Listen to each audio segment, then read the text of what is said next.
लो बंद कर दो।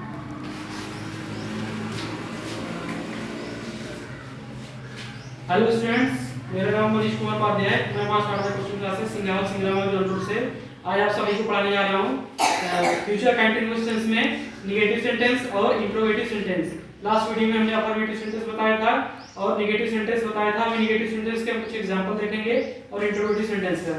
और हमारे साथ में यहाँ पर स्टूडेंट्स क्लास में बैठे हुए हैं, वो भी यहाँ पर साथ में पढ़ रहे हैं। देखिए तो स्टूडेंट्स यहाँ पर ध्यान दीजिए, क्या है future continuous tense. Future continuous tense क्या है हिंदी में अपूर्ण भविष्य काल। ठीक है, इसमें देखिए अफर्मेटिव हमने पूरा आपको समझा दिया था। अफर्मेटिव सेंटेंस में सेंटेंस होता है, इसमें नॉट का प्रयोग नहीं होता है। नेगेटिव सेंटेंस में सेंटेंस होता है, इसमें नॉट का प्रयोग होता है। ठीक है, और इंटरोगेटिव सेंटेंस में सेंटेंस होता है, इसमें क्वेश्चन पूछा गया रहता है, प्रश्न पूछा गया रहता है। ठीक है, तो नेगेटिव सेंटेंस का देखो दूसरा एग्जांपल क्या है, गाय घास नहीं चल रही होगी। गाय घास नहीं चल रही होगी, इसमें गाय क्या है, सब्जेक्ट है। ठीक है, तो द काऊ के साथ भी क्या लगेगा, बी लगेगा, स्टाइल लगेगा। हमने बताया था आई और बी के साथ में शॉल लगता है, बाकी के साथ में बी लगता है। The cow will not B. ठीक है, विल बी के बीच में नॉट लगा देंगे क्योंकि नॉट है। विल या शॉल के बाद में हमेशा नॉट लगाते हैं। तो विल नॉट बी, फिर वर्ब का फर्स्ट फॉर्म और आईएनजी। यहां पे चल रही होगी, चलना का इंग्लिश क्या होता है, ग्रेज, और उसके लास्ट में क्या लगा देंगे, आईएनजी, ग्रेजिंग ग्रास, घास। ठीक है, तो गाय घास नहीं चल रही होगी, क्या हो जाएगा, the cow will not B grazing grass. Next देखिए, वे बाजार नहीं जा रहे होंगे। सब्जेक्ट यहाँ पे क्या हो गया, वे। ठीक है, सब्जेक्ट हो गया वे और ऑब्जेक्ट क्या है, बाजार।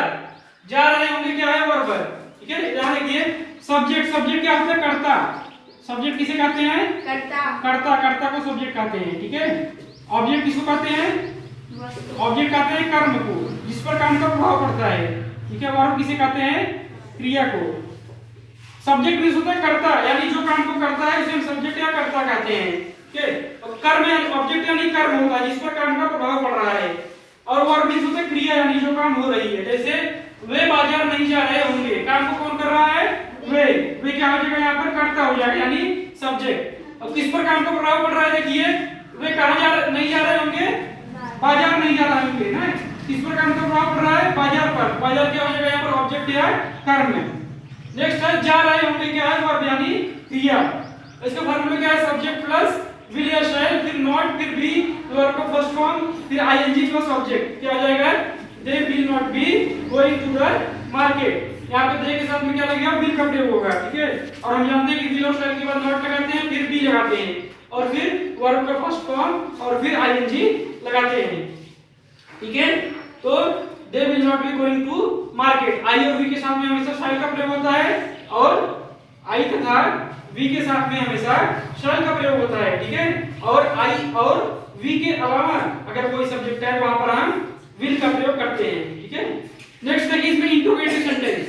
फ्यूचर कंटीन्यूअस टेंस में हमने पढ़ लिया अफर्मेटिव सेंटेंस, नेगेटिव सेंटेंस। तीसरा क्या है, इंट्रोगेटिव सेंटेंस। इंट्रोगेटिव सेंटेंस में क्या होता है, प्रश्नवाचक वाक्य, यानी इसमें प्रश्न पूछा गया रहेगा। तो इसमें दो प्रकार के होते हैं, एक होता है यस या नो टाइप, जिस प्रश्न का उत्तर हां या ना में आए। दूसरा होता है डब्ल्यूएच टाइप, यानी जिसमें जिसका स्टेटमेंट का वाक्य का शुरुआत डब्ल्यूएच से होता है। ठीक है, तो यदि वाक्य के आरंभ में, यस या नो टाइप क्या होता है, यदि वाक्य के आरंभ में, वाक्य की शुरुआत में क्या हो, वाक्य की शुरुआत में क्या लगा रहेगा, क्या।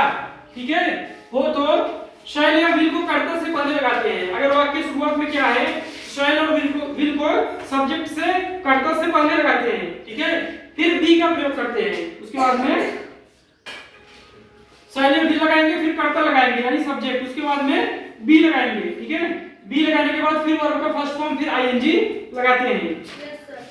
और अगर वाक्य के बीच में, यहाँ पर क्या था, वाक्य की शुरुआत में अगर क्या दिया है, तब शैल विल को कर्ता से पहले, फिर बी, फिर वर्ब का फर्स्ट फॉर्म, फिर आईएनजी लगाते हैं। अगर वाक्य के बीच में, यहाँ पे क्या दिया, वाक्य के बीच में, यहाँ पर था कि वाक्य की शुरुआत में, और यहाँ पर है वाक्य के बीच में कौन कौन से शब्द आएंगे, कब, क्यों, क्या, कहां। ठीक है, कब, क्यों, क्या, कहां आदि शब्द अगर वाक्य के बीच में आते हैं तो वाक्य की शुरुआत कैसे करते हैं, व्हेन से, व्हाई से, व्हाट से, या फिर वेयर से। उसके बाद में फिर शैल या विल लगाएंगे, फिर कर्ता यानी सब्जेक्ट। ठीक है, फिर बी लगाएंगे और फिर वर्ब का फर्स्ट फॉर्म में आईएनजी लगाते हैं। तो देखिए इसमें पहला हमने क्या बताया था, वाक्य की शुरुआत वाला यानी यस या नो टाइप, जिस प्रश्न का उत्तर हाँ या ना में आएगा। जैसे क्या वह बाजार जा रहा होगा, वाक्य की शुरुआत में क्या है यानी यस या नो टाइप, इसको उत्तर हाँ या ना में आएगा। इसमें क्या करेंगे, पहले हम शैल या भी लगाएंगे और वह है, यहाँ पर सब्जेक्ट क्या है, वह है, तो आई और बी के साथ में शैल लगाते हैं, बाकी के साथ में विल लगाते हैं। यहाँ पे विल को पहले लगा देंगे, सब्जेक्ट से पहले विल ही, फिर क्या लगाएंगे बी, ठीक है, विल हो गया, फिर सब्जेक्ट हो गया ही, फिर बी लगाएंगे, ठीक है।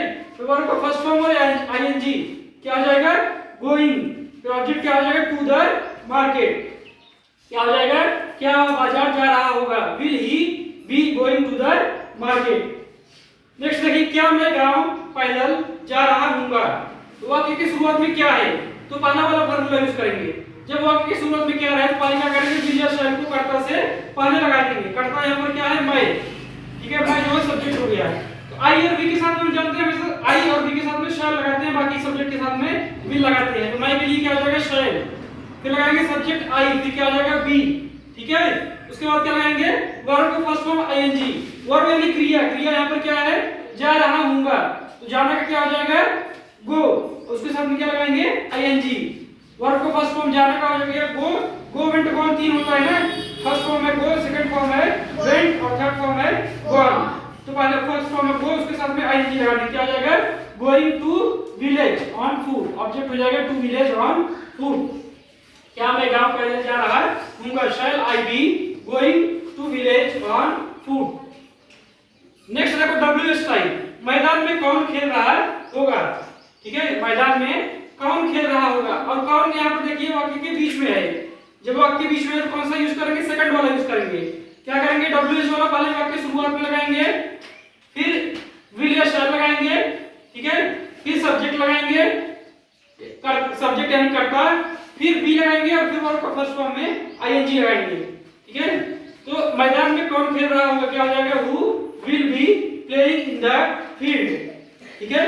नेक्स्ट देखिए, कमरे में कितने लड़के सो रहे होंगे, चाहे डब्ल्यूएस टाइप रहे चाहे अगर नंबर वाला संख्या वाला पूछ रहा है, जब भी संख्या वाला क्वेश्चन है तो उसमें क्या करेंगे हाउ मेनी लगाएंगे, हाउ मेनी, फिर क्या करेंगे सब्जेक्ट, ठीक है, सब्जेक्ट, फिर इसे डब्ल्यूएस टाइप लगा दिए, फिर शैल या विल लगाएंगे, तो हाउ मेनी बॉयज, ठीक है, बॉयज, फिर विल लगा देंगे, how many boys will be sleeping in the room, ठीक है, how many boys will be sleeping in the room, कमरे में कितने लड़के सो रहे होंगे, how many boys will be sleeping in the room. अब हम आपसे कुछ क्वेश्चंस पूछेंगे, ठीक है, जैसे क्या वह बाजार जा रहा होगा, कृतिका खड़ी हुई है, स्टैंड अप, क्या वह बाजार जा रहा होगा, सब्जेक्ट क्या है इसमें वेरी गुड, ऑब्जेक्ट क्या है वेरी गुड, वर्ब क्या है ठीक है वेरी गुड, बढ़ जाइए। नेक्स्ट अभिनव खड़े हुई है, वे बाजार नहीं जा रहे होंगे, सब्जेक्ट क्या है ऑब्जेक्ट क्या है बाजार, वेरी गुड, और वर्ब क्या है जा रहा होगा, जा रहे होंगे। आई और बी के साथ में हमेशा किसका प्रयोग करते हैं, बढ़ जाइए, अनसिस्टेंड अप, आई और बी के साथ में किसका प्रयोग करते हैं, शैल का या विल का, शैल का, वेरी गुड, आई और बी के साथ में हमेशा शैल का प्रयोग करते हैं और बाकी सब्जेक्ट के साथ में विल का, ठीक है वेरी गुड, बढ़ जाइए, सिट डाउन। तो स्टूडेंट्स आज का वीडियो हमारा आपको कैसा लगा, अब हमारे चैनल को सब्सक्राइब करिए, लाइक करिए और शेयर करिए, ज़्यादा से ज़्यादा इसे शेयर करिए। आप लोग अभी इसका स्क्रीनशॉट ले लीजिएगा, हम आपको मैथ, इंग्लिश, साइंस और इंग्लिश ग्रामर से रिलेटेड वीडियोस आपके लिए लाते रहेंगे। आप लोग इसके बाद स्क्रीनशॉट ले लीजिए। Thank you. इसका स्क्रीनशॉट आप ले सकते हैं, जो भी आपको क्वेश्चन है, जो डाउट है, आप हमें कमेंट बॉक्स में कमेंट करके पूछ सकते हैं।